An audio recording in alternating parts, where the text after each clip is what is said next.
ಮಂಡ್ಯದಲ್ಲಿ ನಿನ್ನೆಯೂ ಕೂಡ ಒಂದು ಪಾಸಿಟಿವ್ ಕೇಸ್ ಪತ್ತೆಯಾಗಿತ್ತು. ಇದೀಗ ಮಂಡ್ಯ ಮೂಲದ ವ್ಯಕ್ತಿ ಸಿಂಗಾಪುರಕ್ಕೆ ಪ್ರವಾಸಕ್ಕೆ ಹೋಗಿದ್ರು. ಅವರಲ್ಲಿ ಪಾಸಿಟಿವ್ ಕಂಡು ಬಂದಿರುವಂತದ್ದು ಆತಂಕವನ್ನ ಮತ್ತಷ್ಟು ಜಾಸ್ತಿ ಮಾಡ್ತಾ ಇದೆ.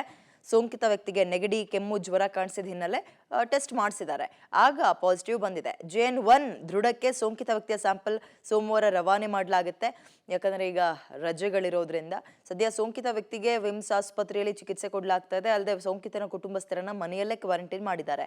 ಅವರನ್ನ ಕೂಡ ಕೊರೋನಾ ಪರೀಕ್ಷೆಗೆ ಒಳಪಡಿಸಲಾಗುತ್ತೆ. ಇವರು ಬೇರೆ ಊರಿಂದ ಬಂದಿರುವಂತದ್ದಲ್ವಾ, ವಿದೇಶದಿಂದ. ಹಾಗಾಗಿ ರೂಪಾಂತರಿನ ಅನ್ನೋದು ಮೊದಲು ಪತ್ತೆಯಾಗಬೇಕಾಗಿದೆ. ಇಲ್ಲಿ ತನಕ ಇದ್ದಂತಹ ಹಳೆ ಕರೋನಾನ ಅಥವಾ ರೂಪಾಂತರಿ ಕರೋನಾನ ತಿಳಿಬೇಕಾಗಿದೆ. ಟೆಸ್ಟಿಗೆ ಕಳಿಸ್ತಾರೆ. ಇನ್ನು ಚಾಮರಾಜನಗರಕ್ಕೂ ಕರೋನಾ ಕಾಲಿಟ್ಟಿದೆ. ಚಾಮರಾಜನಗರ ಜಿಲ್ಲೆಯಲ್ಲಿ 3 ಪಾಸಿಟಿವ್ ಬಂದಿದೆ. ಈ ಹಿನ್ನೆಲೆಯಲ್ಲಿ ಮೆಡಿಕಲ್ ಕಾಲೇಜ್ ವಿದ್ಯಾರ್ಥಿ ಸೇರಿ 2 ಸೋಂಕು ಬಂದಿರುವಂತದ್ದು. ಒಟ್ಟು 3 ಜನಕ್ಕೆ ಲಿವರ್ ಸಮಸ್ಯೆಯಿಂದ ಬಳಲ್ತಾ ಇದ್ದ ತಮಿಳುನಾಡು ತಾಳುವಾಡಿ ಮೂಲದ ವ್ಯಕ್ತಿ ಹಾಗೂ ಉಸಿರಾಟದ ಸಮಸ್ಯೆಯಿಂದ ಬಳಲ್ತಾ ಇದ್ದ ಗುಂಡ್ಲುಪೇಟೆ ಮೂಲದ ವ್ಯಕ್ತಿಗೆ ಪಾಸಿಟಿವ್ ಆಗಿದೆ. ಮೆಡಿಕಲ್ ಕಾಲೇಜ್ ವಿದ್ಯಾರ್ಥಿಗೆ ಕೆಮ್ಮು, ನೆಗಡಿ ಹಿನ್ನೆಲೆ ಟೆಸ್ಟ್ ಮಾಡಿಸಿದ್ರು. ಜೊತೆಗೆ ಈ 3 ಟ್ರಾವೆಲ್ ಹಿಸ್ಟರಿ ಇಲ್ಲ, ಆದ್ರೂ ಪಾಸಿಟಿವ್ ಬಂದಿದೆ. 3 ಚಾಮರಾಜನಗರದ ಕೋವಿಡ್ ಆಸ್ಪತ್ರೆಯಲ್ಲಿ ಟ್ರೀಟ್ಮೆಂಟ್ ಕೊಡಲಾಗ್ತಾ ಇದೆ.